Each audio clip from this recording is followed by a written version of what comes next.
Hello dear student, real অ্যানালাইসিসের পরবর্তী ক্লাসে সবাইকে স্বাগতম। আমরা আজকে শিখব বাস্তব সংখ্যার টপোলজি এই অধ্যায়ের হেইন-ব্রোলের উপপাদ্য। এই উপপাদ্য শিখতে গেলে আমাদের কয়েকটি সংজ্ঞা শেখা দরকার। সেই সংজ্ঞাগুলো আমরা প্রথমে শিখব। ওকে, তাহলে শুরু করি। তাহলে প্রথম সংজ্ঞা শিখব, একটি সেটের আবর্তক দিয়ে আমরা কি বুঝি।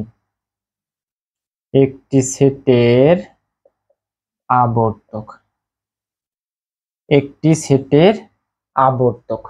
ওকে ডিয়ার স্টুডেন্ট, দেখেন, মনে করি এস একটি বাস্তব সংখ্যার সেট। ঠিক আছে, একটি বাস্তব সংখ্যার সেট। ওকে, এবং এস হচ্ছে একটি বাস্তব সংখ্যা সেট এবং A1 A2 A3 এরকম dot dot dot dot AN বাস্তব সংখ্যার সেট গোত্র। ঠিক আছে, সেট গোত্র। দেখেন, এস হচ্ছে বাস্তব সংখ্যার একটা সেট, আর এই যে সেট গুলো নিয়েছি, এই সেটের ভিতর A1 A2 A3 এরাও কিন্তু একটি সেটের ভিতর আর একটি সেট। ওকে, তা এই যে সেট গুলো নিয়েছি, এই সেট গুলো দিয়ে বোঝা যাচ্ছে কি বাস্তব সংখ্যার সকল সেটকেই বোঝানো হচ্ছে। ঠিক আছে, হ্যাঁ, তার মানে এদের ইউনিয়ন করলে কি পাবো আমরা? বাস্তব সংখ্যা পাবো। ওকে, এইটাই হচ্ছে বাস্তব সংখ্যার সেট গোত্র মানে ফ্যামিলি, ওদের সকল সেটকে বাস্তব সংখ্যার সেটকে বোঝানো হয়েছে। ঠিক আছে, আচ্ছা, তাহলে এখন দেখেন, যদি এই এসটা এই এ গুলোর সাবসেট হয়, ঠিক আছে, ইউনিয়ন আই গোস ফ্রম 1 থেকে n, মনে করেন এ আই লিখলাম। ঠিক আছে, যে এই এ যতগুলি আছে, মানে যে এইখানে যতগুলি সেট নিয়েছি A1 A2 A3, এই সেটগুলির ইউনিয়ন করলে যদি এইটার যদি সাবসেট H হয়, ঠিক আছে, তবে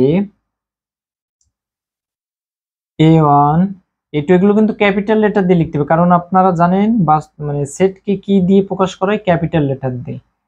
এতকে এস এর আবর্তক বলা হবে, তবে এতকে এস এর আবর্তক বলে। এই সেটগুলিকে বলা হবে এস এর আবর্তক। ঠিক আছে, মানে আবর্তন করে রেখেছে, কভার। ওকে ডিয়ার স্টুডেন্ট, বুঝতে পারছেন? তাহলে কভার দিয়ে কি বুঝছেন? যে এইটা হচ্ছে এই এস এর কভার, মানে এস কে আবৃত করে রেখেছে হচ্ছে কি এই সেটগুলি। ওকে, এই কারণে একে বলা হচ্ছে আবৃতক। ওকে, আচ্ছা, এখন আমরা শিখব যে খোলা আবৃতক। এই যে আবৃত করে রেখেছে না, আবর্তক বলেছি, তাহলে এখন শিখব এই সেটগুলি যদি খোলা হয়। ঠিক আছে, দেখেন, এখন যদি A1 A2 A3 dot dot dot dot AN এর প্রত্যেকে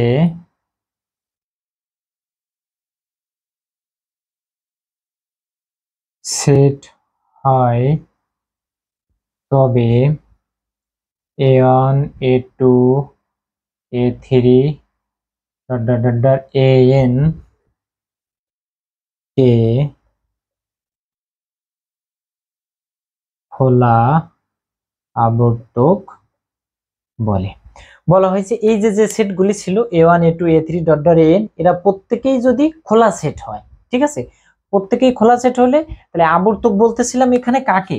এই সেটগুলিকে হচ্ছে এস এর আবর্তক বলেছিলাম। এখন এই সেটগুলি যদি খোলা হয়, তবে এইটাকে বলা হবে কি? খোলা আবর্তক। আশা করি বুঝতে পারছেন। ওকে, তাহলে আবর্তক কি? মানে কভারটা কি? সমস্ত উপাদানগুলোকে আবৃত করে রাখতেছে, এই এস এর উপাদানগুলোকে এর ইউনিয়নের সেট যা হচ্ছে সেটিকে আবৃত করে রাখছে, মানে এটা এর সাবসেট হচ্ছে ইউনিয়নের। ওকে, তাহলে এটাকে বলা হচ্ছে আবৃত। আর এই সেটগুলি যদি খোলা হয়, তবে এটাকে, এই সেট টোটালটিকে বলা হচ্ছে কি? খোলা আবৃত। ক্লিয়ার? এবার শিখবো একটি সেটের উপ আবর্তক। একটি সেটের উপ আবর্তক, একটি সেটের উপ আবর্তক কাকে বলে? ডিয়ার স্টুডেন্ট, এবার দেখেন,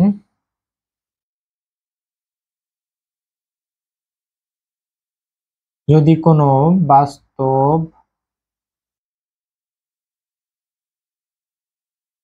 সংখ্যার সেট এস এর, যদি কোনো বাস্তব সংখ্যার সেট এস এর দুটি খোলা আবর্তক, একটা মনে করেন A N such that n belongs to I এবং an such that n belongs to j হয় যেন I সাবসেট j, তবে এই প্রথমটিকে এতকে n such that n belongs to j এর উপ আবর্তক বলে। ঠিক আছে, দেখেন সহজ হিসাব। এখানে উপ আবর্তক মানে আবর্তকের আন্ডারে, মানে রেজিস্টার সাব রেজিস্টার তেমনি, ঠিক আছে, প্রিন্সিপাল ভাইস প্রিন্সিপাল সেরকম আকারের। ওকে, যে আবর্তক তার আবার উপ আবর্তক হবে, তার মানে উপ আবর্তক ও আবর্তক। তাহলে আবর্তকের সংজ্ঞায় আমরা দেখেছি যে এ এন, এখানে এ এন কেমন হতে পারে, আই দিয়ে এখানে পূর্ণ সংখ্যা বোঝানো হয়েছে, আই জে দুটোই পূর্ণ সংখ্যা বোঝানো হয়েছে। ওকে, তাহলে এখানে দেখেন এ এন, এন গুলো কার ভিতরে আছে, আই এর ভিতরে আছে, মানে 1 2 3 এরকম আকারে ইত্যাদি ইত্যাদি, ঠিক আছে, এন পর্যন্ত আছে। এখানে জের ক্ষেত্রেও তাই, কিন্তু বলা হয়েছে যে এইখানে যেটা থাকবে তার আন্ডারে আর একটা খোলা আবর্তক এইটা থাকতে হবে, ঠিক আছে, আই আর জে দুইটা বোঝানো হয়েছে। এখন যদি এই আই গুলো এই জে এর সাবসেট হয়, তবে এই প্রথমটিকে দ্বিতীয়টির উপ আবর্তক বলে। ঠিক আছে, মানে দুটো আবর্তক নিতে হবে, একটা আর একটা সাবসেট হবে, তাহলেই এটিকে বলা হচ্ছে উপ আবর্তক। ক্লিয়ার? তাহলে দুটো আবর্তক এই একটা এই আই যদি জে এর সাবসেট হয় তাহলে এইটাকে এর উপ আবর্তক বলে। সহজ হিসাব, ঠিক আছে। ডিয়ার স্টুডেন্ট, এইবার লাস্ট ওয়ান, সংবদ্ধ। এখানে এই যে ছিল যে হেইন-বোরেলের উপপাদ্যের বর্ণনা কি, যে প্রত্যেক বদ্ধ সীমায়িত বদ্ধ ব্যবধি একটি সংবদ্ধ। ওকে ডিয়ার স্টুডেন্ট, এখানে বদ্ধ দুইবার লেখা হয়ে গেছে, একটু ভুল লিখে ফেলেছি। প্রত্যেক সীমায়িত বদ্ধ ব্যবধি একটি সংবদ্ধ, এখানে হবে শুধু প্রত্যেক হবে, ঠিক আছে, প্রত্যেক সীমায়িত বদ্ধ ব্যবধি একটি সংবদ্ধ। এই যে সংবদ্ধ আছে, এখন এই সংবদ্ধ কি সেই সংজ্ঞাটিকে এখন শিখবো আমরা। ওকে, তাহলে এখন দেখেন সংবদ্ধ।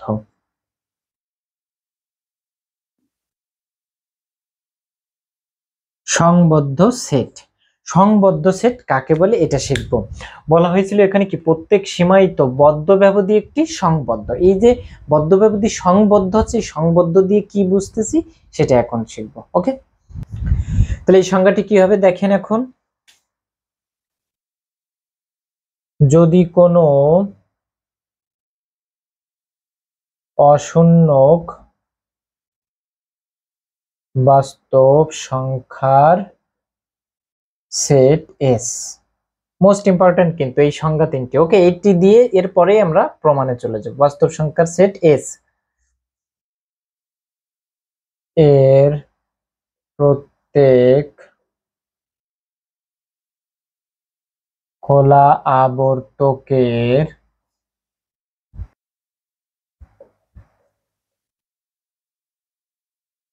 একটি সসীম উপ আবর্তক থাকে, তবে তাকে সংবদ্ধ সেট বলে। উদাহরণটা দিই, এক্সাম্পল মনে করেন 0 2 একটি সংবদ্ধ সেট, একটি সংবদ্ধ সেট। এটা কেমন হবে ডিয়ার স্টুডেন্ট, দেখেন কোনো যদি কোনো অশূন্যক বাস্তব সংখ্যা সেট এস, মানে এস একটা বাস্তব সংখ্যা সেট হবে যেটা ফাঁকা না, এর ভিতর কোনো না কোনো উপাদান থাকতে হবে, অশূন্যক দিয়ে সেটা বোঝায়। তাহলে যদি কোনো অশূন্য বাস্তব সংখ্যা সেট এস এর প্রত্যেক খোলা আবর্তকের একটি সসীম উপ আবর্তক থাকে। তাহলে এস এর যে খোলা আবর্তক থাকবে, আমরা একটু আগেই দেখেছি যে এস এর দুটি খোলা আবর্তক, তাহলে এখানে বলা হয়েছে এর প্রত্যেক খোলা আবর্তকের যদি একটা সসীম উপ আবর্তক থাকে, মানে ওই আবর্তকের আবার কি থাকবে, উপ আবর্তক থাকবে। তাহলে আবর্তকের উপ আবর্তক যদি থাকে তবে তাকে সংবদ্ধ সেট বলতেছি। আচ্ছা দেখেন এখানে সংজ্ঞায় কি ছিল, এই আই কে জে এর উপ আবর্তক বলা হয়েছিল। এখানে উপ আবর্তক হইলেই তাকে কি বলতেছি, সংবদ্ধ বলতেছি, মোস্ট ইম্পর্টেন্ট।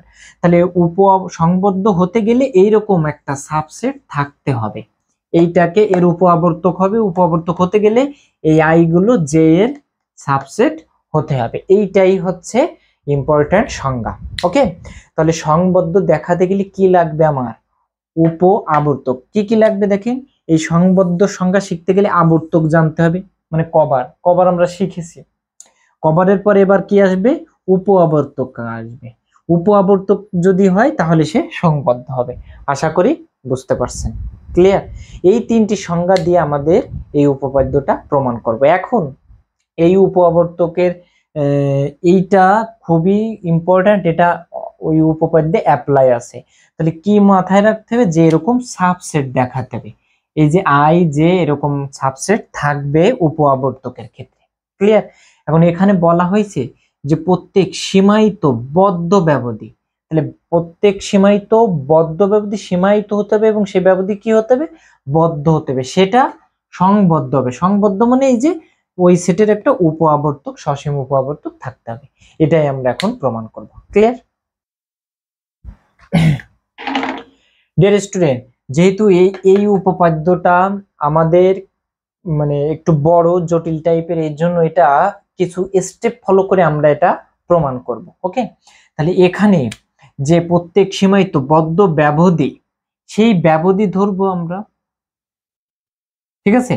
তাহলে এক নম্বর কথা কি, যে এই যে সীমায়িত বদ্ধ সেটের ক্ষেত্রেই তো এটা, সেই সেট ধরবো, একটা সীমায়িত বদ্ধ ব্যবধি ধরবো, সেই ব্যবধিকে আমরা উপব্যবধিতে বিভক্ত করব, উপব্যবধিতে বিভক্ত করব। ওই যে আবর্তক দেখানোর জন্য আমাদের সাবসেট দেখানো লাগবে, এই কারণেই ওই ব্যবধিকে আমরা উপ আবর্তকে মানে উপব্যবধিতে বিভক্ত করে করে দেখাবো সে সংবদ্ধ কি না, ঠিক আছে। সংবদ্ধ হইলে কি হবে, সেই উপ আবর্তক হবে কিনা, ঠিক আছে। তারপরে আরেকটি জিনিস দেখানো লাগবে, সেটা হচ্ছে ক্যান্টরের নেস্টেড একটা উপপাদ্য আছে, নেস্টেড ক্যান্টর, ঠিক আছে। ক্যান্টর নেস্টেড ল হতে দেখাবো আমরা যে সে সংবদ্ধ, ঠিক আছে। তাহলে দুইটা স্টেপ। প্রথম স্টেপ কি বলেছি, ব্যবধি ধরে তাকে উপব্যবধিতে সেকশনালি ভাগ করে নেব, ঠিক আছে, সেখান থেকে সংবদ্ধ কিনা এটা দেখাবো। তারপরে আমরা প্রমাণে লাস্টে এসে কি দিয়ে দেখাবো, ক্যান্টরের নেস্টেড থিওরাম থেকে। ওকে, তাহলে আমাদের প্রথম একটা সেট ধরে নেব এবং ব্যবধি থাকতে হবে, ক্লিয়ার, এবং সে ব্যবধিটা বদ্ধ হতে হবে। তাহলে ডিয়ার স্টুডেন্ট, আপনাদের আসতে পারে যে হেইন-বোরেলের উপপাদ্যটি বিবৃতি সহ প্রমাণ করো, আপনারা কি লিখবেন, প্রত্যেক সীমায়িত বদ্ধ ব্যবধি সংবদ্ধ। ওকে, আচ্ছা, তো এবার হচ্ছে আমাদের প্রমাণ, প্রুফ। একটু বাংলা লেখা আছে, তাহলে প্রথমে ধরে নেব আমরা। হ্যাঁ, কি লিখবো, মনে করি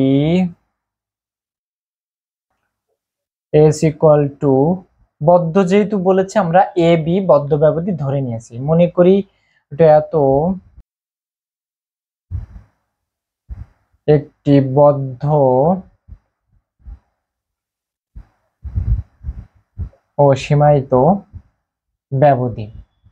এখানে ব্যবধির কথা ছিল বদ্ধ সীমায়িত, তাই আমরা S equal to A B একটি বদ্ধ সীমায়িত ব্যবধি ধরে নিয়েছি। ওকে, আচ্ছা ডিয়ার স্টুডেন্ট, এবার সংবদ্ধে উপ আবর্তক ছিল, একটু আগে সংজ্ঞা দেখেছি যে সংবদ্ধ সেটের সংজ্ঞায় উপ আবর্তক ছিল, তাহলে একটা আবর্তক আছে, এই কারণে আমরা আবর্তক ধরে নেব একটা, ঠিক আছে, আবর্তকের একটা সেট ধরে নেব। তাহলে ধরবো আমরা, আবার ধরি G equal to A alpha B alpha such that এই আলফা গুলো কার ভিতর থাকবে, এই তো এস এর একটি আবর্তক ধরলাম। ঠিক আছে, মনে করি তাহলে এস ইকুয়াল টু এত একটি বদ্ধ ও সীমায়িত ব্যবধি। আবার ধরি জি ইকুয়াল টু এইটা, যেখানে আলফা গুলো এন এর ভিতর আছে, তাহলে এস এর একটি আবর্তক। ঠিক আছে, আচ্ছা ডিয়ার স্টুডেন্ট, এই আবর্তকের ক্ষেত্রে দেখেন সংজ্ঞায় আমরা কেমন দেখেছিলাম, এ এন, যেখানে এন বিলংস টু আই, এরকম আকারে মানে এরকম সেট দেখেছিলাম না, আবর্তক A one A two dot dot A N, এইটাকে আমরা একবারে কি লিখতেছি, এরকম সেট, তাই তো। তাহলে এখানে আমরা একটা ব্যবধি নিয়ে লিখেছি, যেহেতু ব্যবধির কথা বলা আছে তাই এ আলফা বি আলফা, ক্লিয়ার, খোলা ব্যবধি নিয়েছে। আচ্ছা, আর এখানে তাহলে এই যে আবর্তক যদি এ সেট দিয়ে লিখতে চাই, তাহলে এ এন, তেমনি এখানে তাই আমরা জি আলফা নিয়েছি, বুঝছেন। আচ্ছা, আশা করি এটা বুঝতে পারছি। এবার দেখেন তাহলে এখন আমরা এই যে এ বি ছিল, এই ব্যবধিটাকে আমরা একটু ধরে নেব। এখন আমরা এই যে ব্যবধি ধরেছিলাম না, এই ব্যবধিটাকে আমরা ধরে নেব যেখানে যেখানে এ সমান এ ওয়ান, বি সমান বি ওয়ান, এবং এই যে এস ব্যবধিটা ছিল, তাহলে এই এর জায়গায় কত হবে এখন এ ওয়ান, আর বির জায়গায় বি ওয়ান আমরা ধরে নিয়েছি প্রমাণের জন্য, ওকে। এবং তাহলে এই ব্যবধিটাকে আমরা প্রথম ব্যবধি আই ওয়ান ধরলাম, ওকে। এই প্রথম ব্যবধি আই ওয়ান, তাহলে এইটা সমান কত হবে, এ বি সমান হচ্ছে এর জায়গায় কত ধরেছি, এ ওয়ান বি ওয়ান যেহেতু আমরা ধরেছি, ঠিক আছে, এটাকে এ বি, যেখানে এত ইকুয়াল টু এত বিবেচনা করি যেন আই আর এসটা সমান হয়। আই আর এস, এই এস ব্যবধিটাকেই আমরা আই ধরেছি, তা প্রথম যে ব্যবধি আমরা আই ওয়ান ধরেছি, আই ওয়ান সমান হচ্ছে এ ওয়ান বি ওয়ান দিয়ে ধরেছি, এই ওয়ান দিয়ে তাই ওয়ান ধরেছি আমরা, ক্লিয়ার, আশা করি বুঝতে পারছে, ওকে। এটা কিছুই না, জাস্ট ধরা। তাহলে কি বলেছিলাম যে প্রত্যেক সীমায়িত বদ্ধ ব্যবধি একটি সংবদ্ধ, সে বদ্ধ ব্যবধি নিয়েছি, আর সংবদ্ধ দেখানোর জন্য আমার আবর্তক লাগবে, তাহলে আবর্তকের একটা সেট নিয়েছি, তাহলে জি এই যে আবর্তকের এস এর আবর্তক নিয়েছি, ক্লিয়ার। এখন এই ব্যবধিটাকেই আমরা আই ধরতেছি, আই এর সমান, তো প্রথম আমরা আই ওয়ান সমান এ ওয়ান বি ওয়ান দিয়ে ধরেছি, তাই লিখেছি যেখানে এ ওয়ান সমান এ সমান এ ওয়ান, বি সমান বি ওয়ান, ব্যাস, ওকে। কথা ছিল কি, যে স্টেপ ছিল কি, যে প্রথমে একটা ব্যবধি নেব, একে সেকশনালি ভাগ ভাগ করে নেব আমরা, ঠিক আছে, এই ব্যবধিকে আমরা ভাগ করে নেব, ওকে। আচ্ছা, এবার দেখেন তাহলে কতগুলো উপব্যবধিতে বিভক্ত করে ফেলবো আমরা। ডিয়ার স্টুডেন্ট, এখন দেখেন আমরা প্রমাণ করব তো সংবদ্ধ, তাহলে এই এস কি হবে, সংবদ্ধ হবে, কিন্তু আমরা ধরে নেব যে সে সংবদ্ধ নয়, লাস্টে দেখবো যে আমরা যা ধরেছিলাম সেটা ভুল, তাহলে সে সংবদ্ধ হবে, ওকে। এরকম উপপাদ্য আপনারা আরো আগে করছেন। তাহলে আমরা প্রথমে লিখবো যে সম্ভব হলে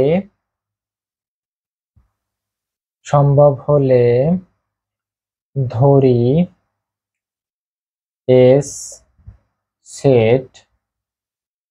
সেট বা ব্যবধি যেটাই বলেন, এস ব্যবধি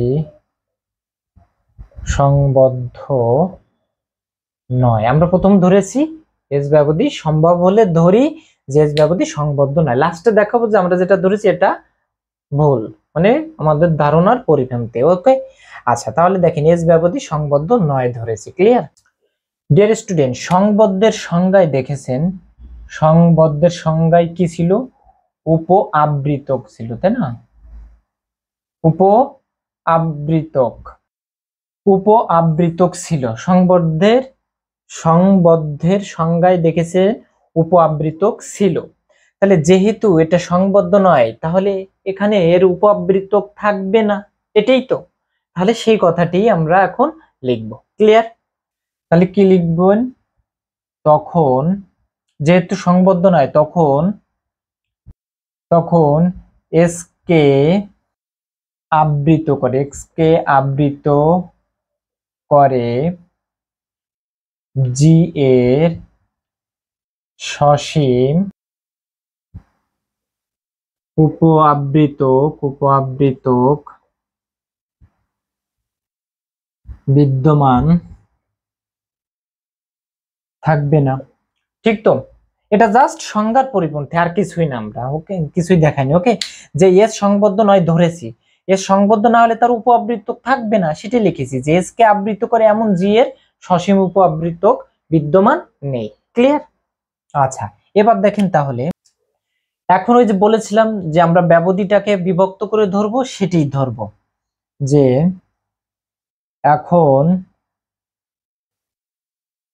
এখন আই1 সমান a1 b1। ঠিক আছে, এত ব্যবধিকে দুটি উপব্যবধি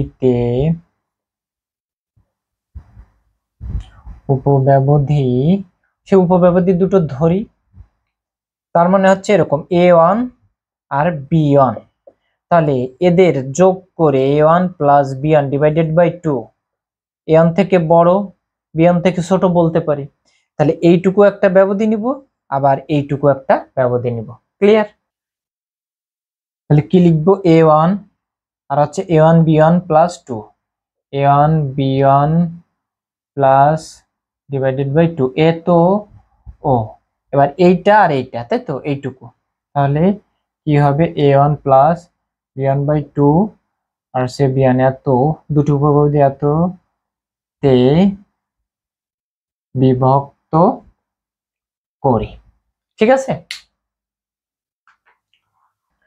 ডিয়ার স্টুডেন্ট, এখন দেখেন এই যে সংবদ্ধ নয়, যার কারণে জি এর সসীম উপ-আবৃতক বিদ্যমান থাকবে না, তাহলে এই আই কে এই যে এই ব্যবধিতেই তো ওর উপ-আবৃতক থাকছে না, তাহলে ওই ব্যবধিকে দুইটা পার্টে ভাগ করেছে, এইটা এইটা, তাহলে এই দুইটার ভিতর যে কোনো একটিতে এর সসীম উপ-আবৃতক থাকবে না। ঠিক আছে, সেটাই আমরা এখন লিখব। ক্লিয়ার? তাহলে কি লিখব? এই উপব্যবধি সমূহের কমপক্ষে একটি, মানে এই দুটির, এই উপব্যবধি সমূহের কমপক্ষে একটি খোলা আবৃতক জি এর কোনো সসীম উপ-আবৃতক শ্রেণী দ্বারা আবৃত করা যাবে না। তার মানে তার সসীম উপ-আবৃতক বিদ্যমান নেই। ঠিক আছে? আচ্ছা ডিয়ার স্টুডেন্ট, এখন যেটাকে এই সসীম উপ-আবৃতকে উপ-আবৃতক দ্বারা আবৃত করা যাচ্ছে না, সেই ব্যবধিটাকে আমরা আবার নতুন করে আরেকটা ইন্টারভাল দিয়ে ধরবো। ঠিক আছে, তাহলে কি লিখবো? ওই ব্যবধিকে I2 equal to A2 B2 দ্বারা চিহ্নিত করি। তাহলে যে ব্যবধিতে ওর উপ-আবৃতক শ্রেণী দ্বারা আবৃত করা যাচ্ছে না, ওই ব্যবধিকেই আমরা ধরবো কত? I2 ধরবো। I2 এটা হবে এখন A2 B2। ক্লিয়ার? যে ব্যবধিতে হচ্ছে না সেটাকে আমরা I2 দিয়ে ধরবো, A2 B2 ধরেছি। ক্লিয়ার? এই পুনরায় এই I2 কে আবার আমরা দুইটা উপব্যবধিতে বিভক্ত করব। ক্লিয়ার? আবার I2 equal to A2 B2 কে দুটি উপব্যবধি, আমি বলেছিলাম যে প্রথম কাজ কি, যে ওই ব্যবধিকে সবসময় সেকশনালি ভাগ করে করে যেতে হবে, উপব্যবধিতে বিভক্ত করতে থাকবো এইভাবে। হ্যাঁ, এতকে দুটি উপব্যবধি, এটাকে দুটি উপব্যবধি, তাহলে দেখেন A2 B2 তাহলে এটা কেমন হবে, a2 থেকে a2 plus b2 divided by 2 বড়, আবার b2 থেকে ছোট। তাহলে এইটা নিয়ে একটা ব্যবধি নিব আর এইটা নিয়ে একটা ব্যবধি নিব। ওকে, তাহলে কি লিখবো, a2 R a2 plus b2 by 2 এইটা, ও a2 plus b2 divided by 2 আর হচ্ছে b2 উপব্যবধি এততে বিভক্ত করি। ঠিক আছে,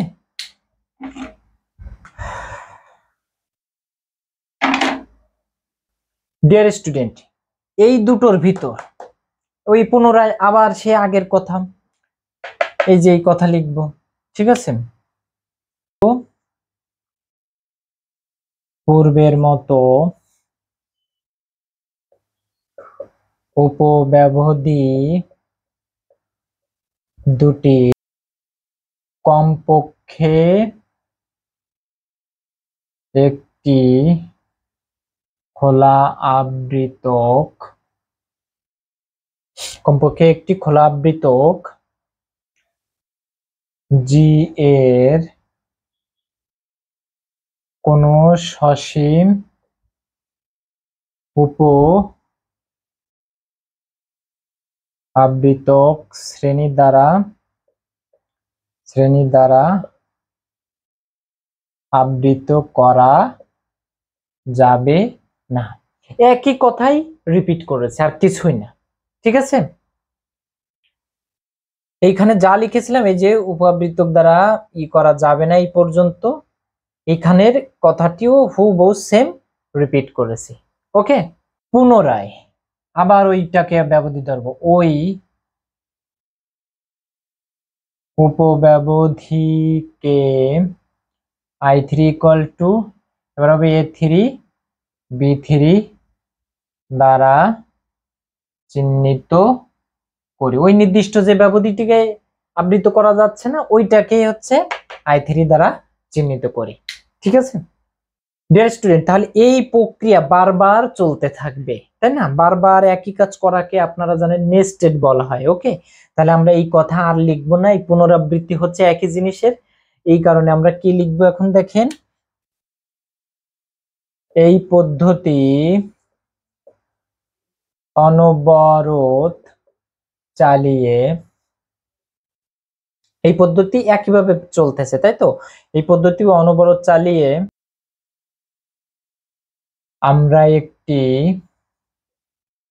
নেস্টেড বদ্ধ ব্যবধির অনুক্রম, দেখেন I1 I2 I3 এইভাবে ধাপে ধাপে আমরা I1 থেকে I2 I2 থেকে I3 এইভাবে ধাপে ধাপে একটা I এর অনুক্রম পাচ্ছি, মানে ওই বদ্ধ ব্যবধির একটা অনুক্রম পাচ্ছি। ঠিক আছে, তাহলে এই পদ্ধতি অনবরত চালিয়ে আমরা একটি নেস্টেড বদ্ধ ব্যবধির অনুক্রম কেমন পাচ্ছি দেখেন, I1 ছিল বড় প্রথম, তাই না? I1, তারপর সেটা থেকে কোনটা ছিল I2, তারপরে ছিল কোনটা I3। ঠিক আছে, এরকম ধাপে ধাপে। তাহলে এই অনুক্রম এত পাবো যেন প্রত্যেক ব্যবধি, এই যে সাফিক্সে আই দিলাম, ঠিক আছে, এই আই এর সাফিক্সে কিন্তু আই, ঠিক আছে, এই আই জি এর, এই আই জি এর সসীম উপ আবৃতক দ্বারা আবৃত না হয়। স্টুডেন্ট, আমরা এটাই তো পাইছি যে কখনোই কি করা যায়নি, আবৃত করা যায়নি, তাই লেখা হয়েছে যে এর কোনোটিকেই এই জি এর সসীম উপ আবৃতক দ্বারা আবৃত হচ্ছে না। ঠিক আছে, সেটাই লিখেছি। স্টুডেন্ট, এইবার একটা জিনিস নেব আমরা, অধিকন্তু। এই যে আমরা আই গুলো নিচ্ছি, এই ব্যবধিতে এর এন পদের লিমিটটা আমাদের দেখায় আসতে হবে এখানে। অধিকন্তু এই যে আই এন নিচ্ছি, এটাকে আপনারা জানেন যে মডুলাস দিয়ে মূলত দূরত্ব বোঝায়, মূল বিন্দু থেকে তার দূরত্ব। ঠিক আছে, হ্যাঁ, আচ্ছা, তাহলে অধিকন্তু দেখেন এই আই এন, এটা সমান কত হবে, আই এন হবে, এর মডুলাস নিলে আই এন এর মডুলাস আইএনই হবে, ঠিক আছে। এত এই ব্যবধির দৈর্ঘ্য, এই ব্যবধির দৈর্ঘ্য কেমন হবে দেখেন, আইএন এই ব্যবধির দৈর্ঘ্য কেমন হবে, মানে এই যে আই আমরা যেটা এস কে বিবেচনা করেছি, এদের দৈর্ঘ্য হবে B minus A divided by 2 to the power N হবে। দ্যাট মিনস ডিয়ার স্টুডেন্ট, এখন দেখেন I1 এর ক্ষেত্রে দৈর্ঘ্য হবে B minus A divided by 2 power 1, I2 এর ক্ষেত্রে হবে B minus A divided by 2 power 2। এইভাবে এর দৈর্ঘ্যগুলোকে বিবেচনা করা হয়েছে, ঠিক আছে। তাহলে এই ব্যবধির দৈর্ঘ্য হবে B minus A divided by 2 to the power N. এইটার মান 0 হবে কখন, যখন এই হর সামথিং বাই ইনফিনিটি এন এর মান এইখানে নির্ভর করবে 2 এর পাওয়ার এন আছে না, এন এর পাওয়ার মানে এন এর মানের উপর নির্ভর করে হচ্ছে এর মান ভ্যারি করবে, ঠিক আছে। তাহলে এখানে এর মান 0 হবে যখন এন এর মান ইনফিনিটি হবে, কারণ সামথিং বাই ইনফিনিটি মানে কি, 2 এর পাওয়ার ইনফিনিটি মানে কি হবে, ইনফিনিটি, ঠিক আছে। তাহলে সামথিং বাই ইনফিনিটি মানে 0। তাহলে এই ব্যবধির দৈর্ঘ্য এর লিমিটিং ভ্যালু এন যখন ইনফিনিটি অসীম পদে, তখন এর মান দৈর্ঘ্য থাকছে না, ঠিক আছে। মানে দেখেন এরকম ভাগ করতেছি করতে করতে করতে করতে অসীম পদে যে, মানে ভাগ করতে করতে যে অসীমে যে এর ডিস্টেন্স কত থাকতেছে, মানে এত কাছে চলে আসতেছে যে এর মান 0 হয়ে যাচ্ছে, এর ব্যবধির দৈর্ঘ্যই থাকছে না। ক্লিয়ার? আশা করি বুঝতে পারছেন। ওকে, আচ্ছা, তাহলে এইটা হচ্ছে এই ব্যবধির দৈর্ঘ্য। অধিকন্তু যে এক পর্যায়ে যে আমরা দেখতেছি এই দৈর্ঘ্য আইএন এর দৈর্ঘ্য 0-র কাছাকাছি চলে যাচ্ছে অসীম পদে যে। ওকে ডিয়ার স্টুডেন্ট, এই পর্যন্ত আমরা একটি স্টেপ বিবেচনা করবেন আপনার, যে এই প্রত্যেক সীমায়িত বদ্ধ ব্যবধি একটি সংবদ্ধ সেট, এটা বিবেচনা করার জন্য তাহলে কি বলেছিলাম, যে আপনারা একটি সেট ধরবেন, তারপরে সেই আবর্তক ধরবেন, আবর্তকের সংজ্ঞা যা পড়েছেন ঠিক সেই অনুযায়ী, ওখানে এ ছিল এখানে জি দিয়ে ধরেছি, আর এটাকে একটা ব্যবধি দিয়ে ধরেছি, কোনো সমস্যা নেই। ওকে আচ্ছা, মূলত জিটাই হচ্ছে এখানে আবর্তক, ওকে এস এর আবর্তক। এইবার এই ব্যবধিকে আমরা ধাপে ধাপে ভাগ করব।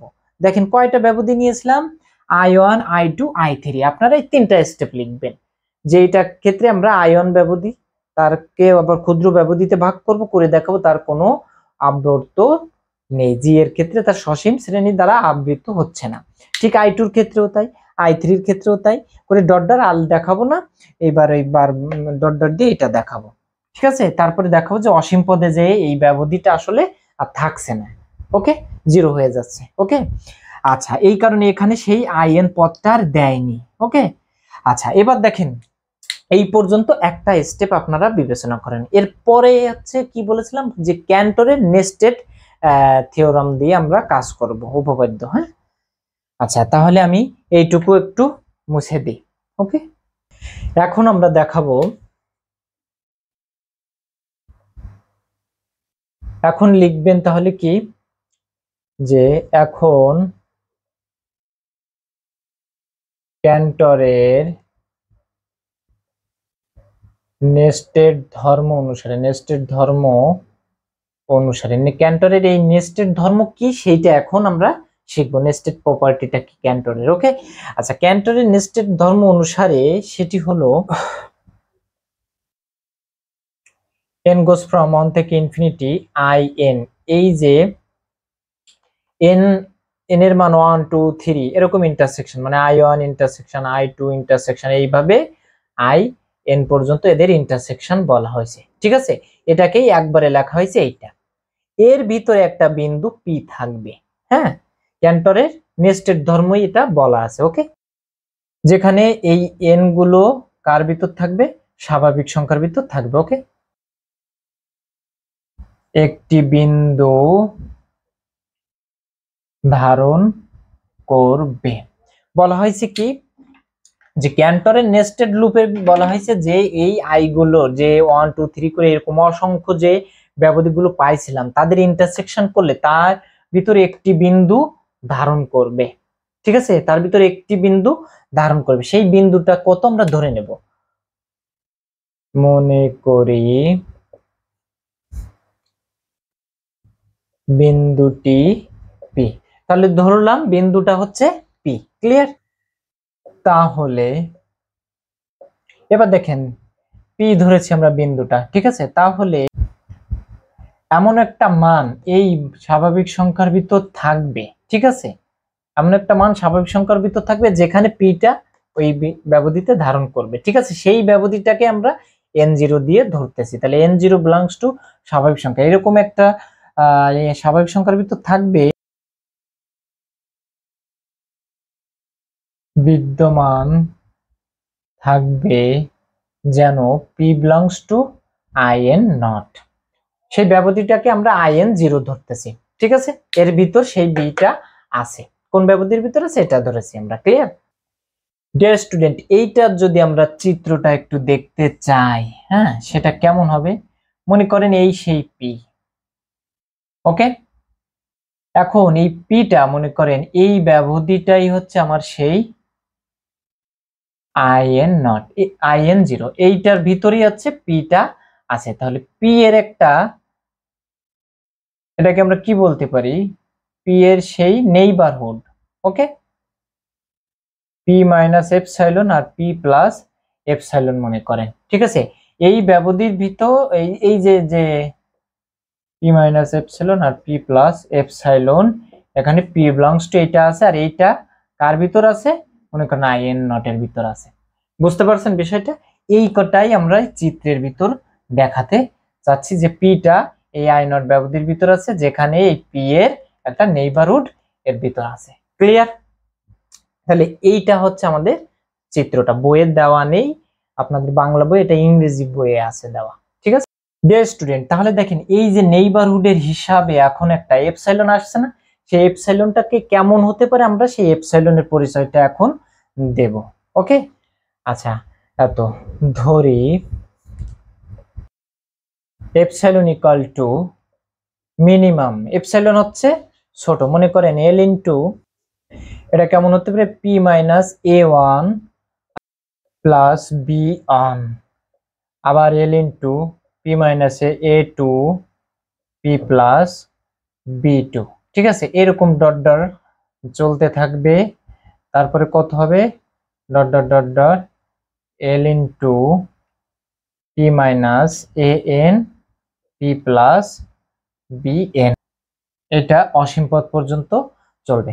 আচ্ছা, এখন দেখেন, কারণ আমরা n এর মান কত ধরেছিলাম, ইনফিনিটি ধরেছিলাম, ঠিক আছে, এটা কিছুই না, জাস্ট এই এপসাইলনের পরিচয়টা দেওয়া হয়েছে যে এদের ভিতর সবচেয়ে ছোটটি হচ্ছে আপনার এপসাইলন। এপসাইলন পরিচয় কি ছিল, 0 থেকে বড় অতি ক্ষুদ্র ধনাত্মক সংখ্যা, ঠিক আছে, এখানে এল ও একটা সংখ্যা, আর পি মাইনাস a1, এই যে আমাদের কি ছিল ব্যবধিটা মনে আছে, এই যে ক্ষুদ্র ক্ষুদ্র ব্যবধিতে আমরা বিভক্ত করতেছিলাম, মনে করেন প্রথমে ছিল কোনটা, এইটা মনে করেন সেই পি, এটা a1 b1 a2 b2, এইভাবে আস্তে আস্তে বাইরের দিকে যাচ্ছে, ওকে, যে পি প্লাস এটা আর এটা মাইনাস, এবার পি মাইনাস এটা পি প্লাস এটা, এইভাবে যাচ্ছে, বুঝছেন কিনা? ওকে, আশা করি বুঝতে পারছেন ডিয়ার স্টুডেন্ট। এবার লিখবেন কি, যেখানে যেখানে এই যে আমরা কি পাচ্ছি দেখেন, যেখানে L into P minus an আর পি প্লাস bn, যেখানে এত প্রত্যেক n বিলংস টু স্বাভাবিক সংখ্যা, এইটা আমরা দেখেছি এই n গুলো কার ভিতর থাকবে, স্বাভাবিক সংখ্যার ভিতর থাকবে, ঠিক আছে, যেখানে এর প্রত্যেক n বিলংস টু এটার ভিতর আছে, এত এর জন্য, এত এর জন্য স্বাভাবিক সংখ্যা নিলে পি মাইনাস an আর P plus bn, P minus an আর পি প্লাস bn এত ব্যবধির দৈর্ঘ্য নির্দেশ করে। এটা দিয়ে কি দৈর্ঘ্য নির্দেশ করতেছে, মূলত দৈর্ঘ্য একটু আগেই দেখিয়েছি, যে P a1 b1 a2 b2, তাহলে এইটা আর এইটা মূলত সেই নেইবারহুড, এদের দৈর্ঘ্য বোঝাচ্ছে প্রত্যেকটার জন্য, বুঝতে পারছেন? তাই এই ব্যবধির মূলত কি বোঝায়, দৈর্ঘ্য বোঝায়। এখানে n এর মান 1 2 3 যেভাবেই নিচ্ছি না কেন আমরা, এর দৈর্ঘ্য বোঝাচ্ছে, ঠিক আছে, এত এর জন্য এত এত ব্যবধির দৈর্ঘ্যকে নির্দেশ করে, ঠিক আছে।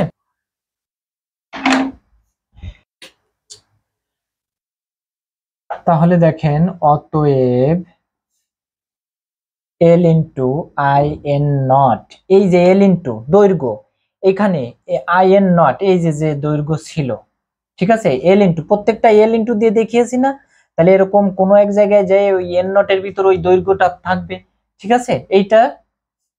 এইটা সমান modulus I N zero, I N zero থেকে এপসাইলন, এর থেকে এপসাইলনটা বড় হবে, ওকে, কারণ এপসাইলন হচ্ছে অতি ক্ষুদ্র, এর থেকে বড় হবে। আই এন নট যেখানে পি বিন্দু থাকছে ওই ব্যবধির ভিতর, তার থেকে এপসাইলনটা অবশ্যই বড় হবে, ঠিক আছে ডিয়ার স্টুডেন্ট।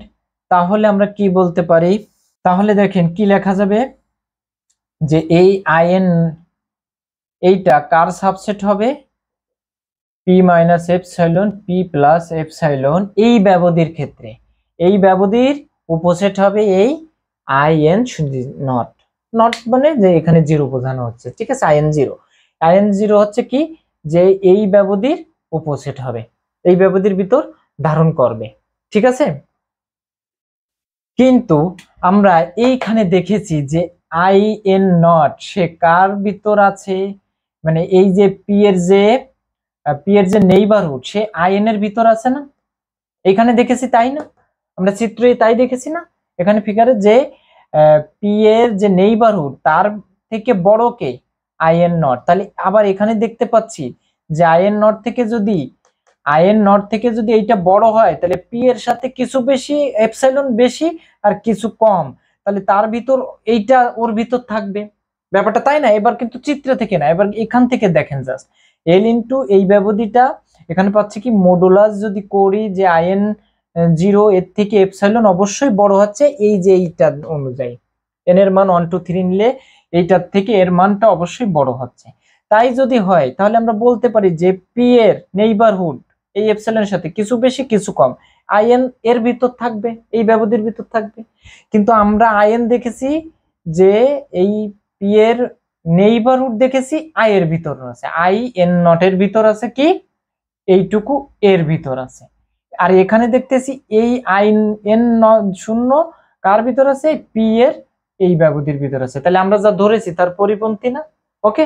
তাহলে কি লিখবো যে এটি আই এন নট নির্বাচন পদ্ধতির পরিপন্থী, ঠিক আছে, কারণ এক্ষেত্রে জি এর কোনো সসীম উপ আবৃতক দ্বারা আই এন জিরো এতকে আবৃত করা যাবে। আগের ক্ষেত্রে আমরা দেখেছি কি ওই যে ছোট ছোট যে ব্যবধি নিয়েছিলাম সেখানে আবৃত করা যায়নি, যার কারণে সে সংবদ্ধ নয়। আর এবার কি করা যাচ্ছে, কারণ এই ক্ষেত্রে জি এর কোনো সসীম উপ আবৃতক দ্বারা মানে এই আই এন নটকে কি করা যাচ্ছে, আচ্ছাদন করা যাচ্ছে, ঠিক আছে, কভার করা যাচ্ছে, এই কারণে আই এন নটকে আবৃত করা যাবে। ক্লিয়ার? তাহলে আমাদের উপপাদ্য শেষ, কাজেই S equal to A B এর প্রতিটি খোলা আবৃতক সসীম উপ আবৃতক ধারণ করবে, ঠিক আছে। সুতরাং এস ইকুয়াল টু বদ্ধ ব্যবধি এ বি সংবদ্ধ হবে। ডিয়ার স্টুডেন্ট, উপপাদ্যটা দুইটা স্টেপে মনে রাখবেন, এইখানে একটু ঝামেলা আছে, এইখানে এইটুকু মনে রাখতে হবে আপনাদের, ঠিক আছে। আচ্ছা, সুতরাং সংবদ্ধ হবে, আমাদের যেটা সংবদ্ধ দেখাতে চাইছিলাম যে প্রত্যেক সীমায়িত বদ্ধ ব্যবধি সংবদ্ধ হবে, সংবদ্ধ হওয়ার সংজ্ঞাই কিন্তু কি ছিল, যে উপ আবৃতক ধারণ করবে তাহলে সে সংবদ্ধ হবে। এটাই ছিল এই অধ্যায়ের হেইন-বোরেলের উপপাদ্য। আশা করি বুঝতে পারছেন। ক্লাসটি কেমন লাগলো অবশ্যই কমেন্টের মাধ্যমে জানাবেন। ডিয়ার স্টুডেন্ট, এই উপপাদ্যটি কিন্তু আপনাদের বারবার প্র্যাকটিস করে কিন্তু মুখস্থ করা লাগবে। অনেক প্র্যাকটিস করবেন। আজকের ক্লাস এই পর্যন্ত।